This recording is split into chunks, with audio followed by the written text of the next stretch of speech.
श्री किरण सरनाईक. धन्यवाद सभापती महोदय. महाराष्ट्र राज्याचा 2026-27चा अर्थसंकल्प महाराष्ट्राचे मुख्यमंत्री मान्य श्री देवेंद्रजी फडणवीस साहेब यांनी विधानसभेत, तर अर्थ राज्यमंत्री मान्य श्री जयस्वाल साहेब यांनी विधान परिषदेत सादर केला. या प्रसंगी सर्वप्रथम मी स्वर्गीय अजितदादा पवार यांचे स्मरण करून त्यांना आदरांजली वाहतो. माननीय सभापती महोदया, हा अर्थसंकल्प महाराष्ट्राच्या प्रगतीचा व विकासाचा मार्ग असून एक सुव्यवस्थित आराखडा दर्शवित आहे.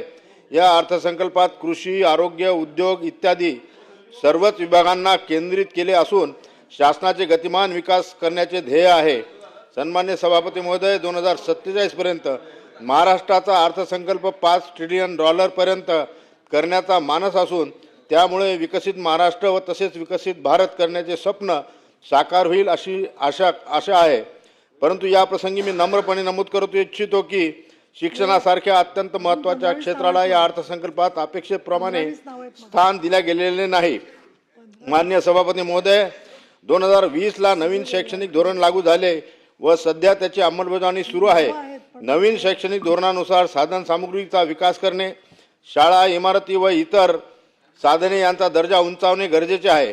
आपल्या समाजामध्ये आजही बहुतांश समाज निम्न मध्यम किंवा निम्न वर्गातील असून तेथील मुले मुली स्थानिक स्वराज्य संस्थांच्या शाळांमध्ये शिकत आहेत. त्यामुळे त्यांचा विकास होणे आवश्यक आहे. स्वयं अर्थसहाय्यित शाळा सर्वच वर्गातील जनतेला परवडणाऱ्या नाहीत. त्यामुळे या क्षेत्राप्रती नुसती औपचारिकता न दाखविता ठोस पावले उचलणे आज काळाची गरज झालेली आहे.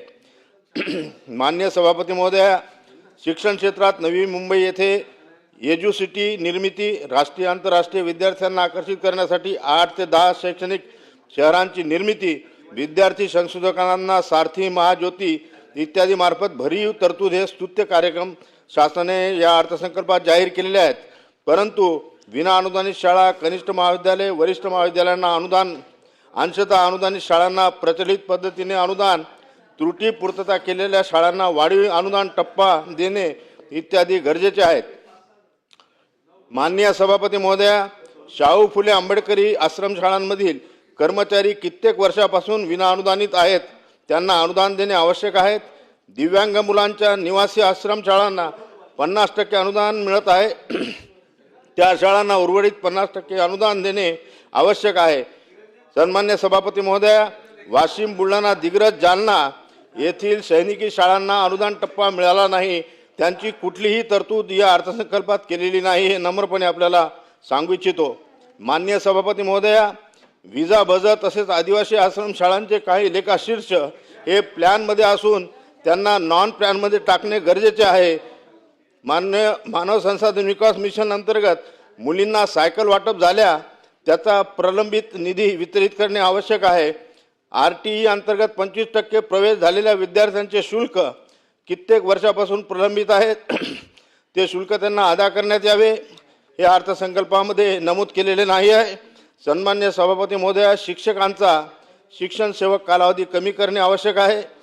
2008 नंतर 100% अनुदानावर आलेल्या शाळांना वेतनोत्तर अनुदान लागू करणे व हे वेतनोत्तर अनुदान 7व्या वेतन आयोगाच्या दराने मिळणे आवश्यक आहे.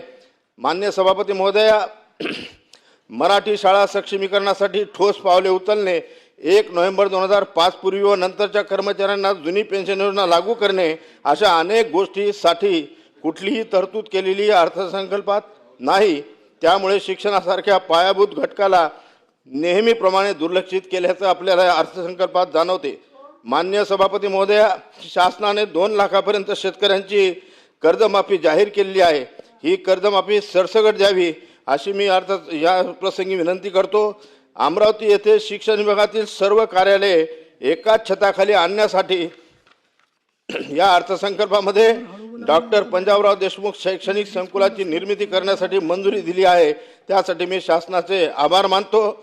वाशिम एक आकांक्षित जिल्हा आहे, असे इतर आकांक्षित जिल्हे, त्यामध्ये काही जिल्ह्यांची वाढ केलेली आहे. या आकांक्षित जिल्ह्यांमध्ये 77 तालुक्यांचा गतिमान विकास करण्याचे निश्चित केलेले आहे.